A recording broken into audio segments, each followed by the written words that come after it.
Why,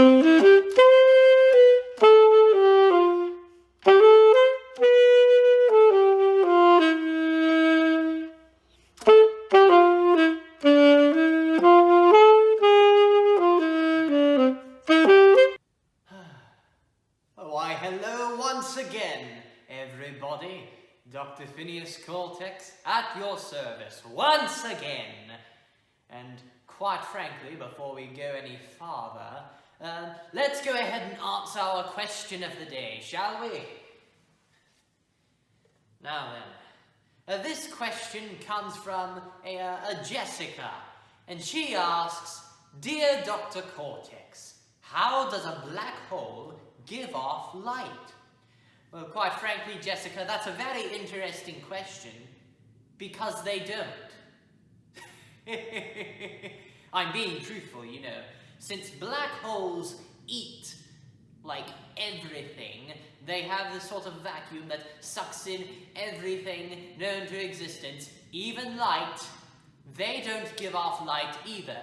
They are just a black space in the blackness of space.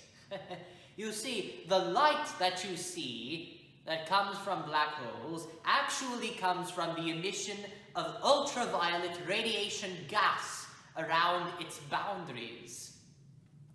But anyhow, that's a very good question, Jessica. Please do feel free to send more. But let's not dilly-dally, as I always say.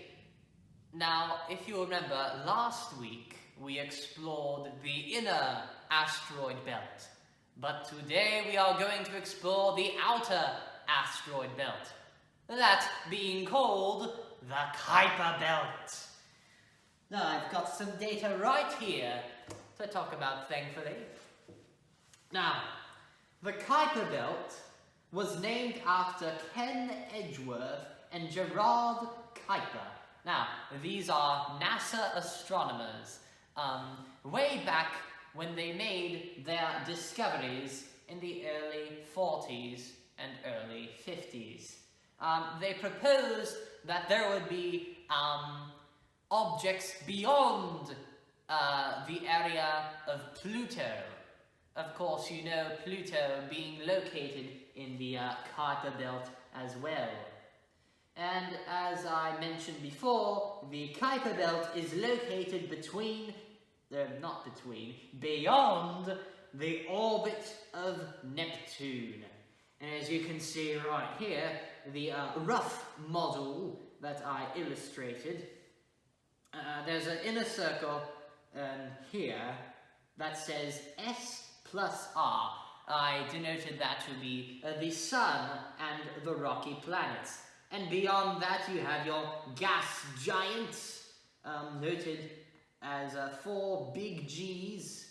And then the lowercase n right here with the circle, that is the orbit of Neptune. And this ellipse right here, sort of encompassing all of that with the lowercase p, that is Pluto. And beyond all of that, then you get to the Kuiper Belt. Right beyond the grasp of the main part of the solar system. In fact, it starts 2.8 billion miles away from the Sun, and it's 1.8 billion miles thick. Wow. Anywho, the composition of the Kuiper Belt is somewhat like the inner asteroid belt, but quite obviously, there's a lot more asteroids. In fact, millions of more asteroids. Over 700,000 of them, are more than 60 miles wide. And several dwarf planets are found there, including Pluto. Now, when I say dwarf planets, I do mean that some objects may not be dwarf planets yet, but they have the potential to be. I encourage everyone to look this up right here. The possibility of other dwarf planets located in the Kuiper Belt.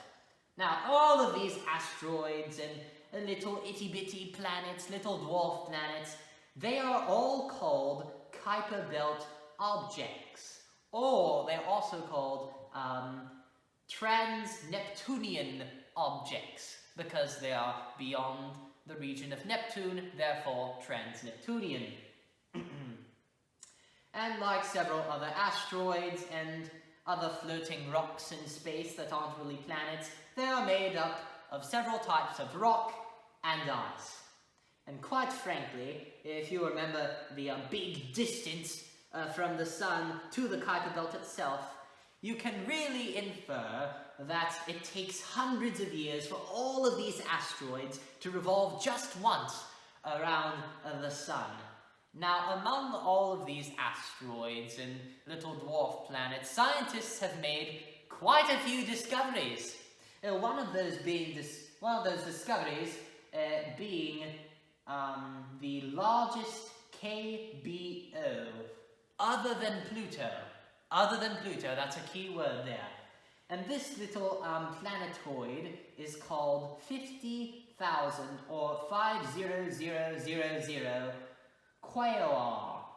Quaoar. Try saying that 5 times fast. Now, Quaoar is like I said, the largest KBO other than Pluto. It was discovered in the year 2002, so not quite long ago, just after the turn of the century, and it is 1/8 the diameter of Pluto.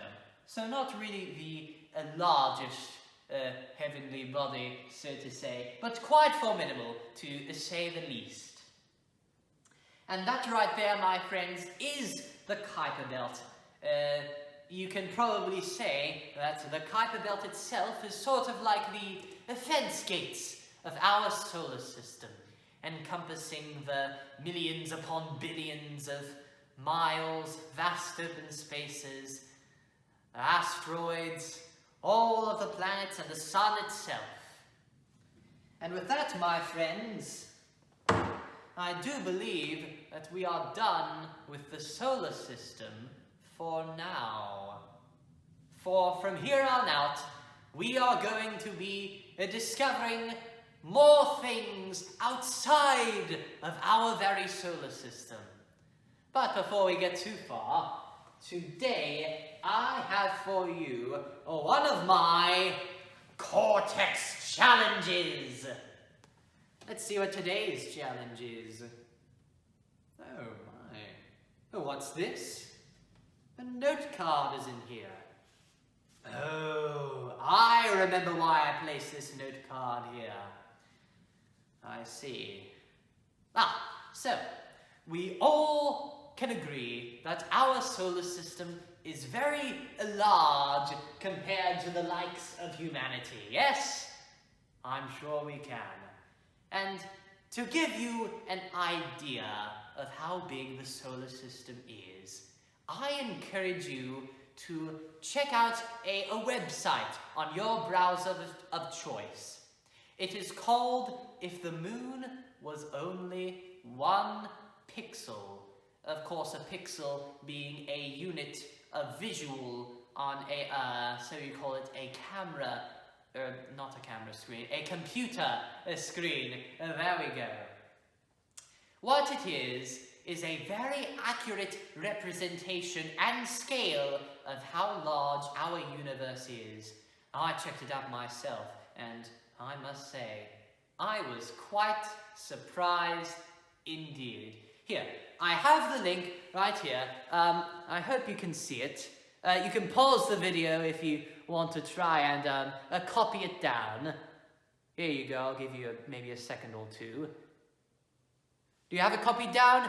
Thank you very much.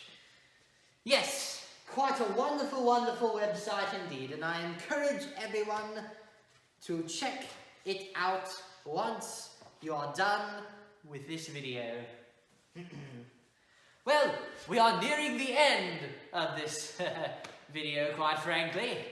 But before we go, let's see what we're going to talk about next time. Alright, computer, what have you got for us? Oh, well, we're really going out of this world with this one for next time on Dr. Phineas's Dr. Phineas Cortex's spaceship fleet. We are going to be discussing nebulas.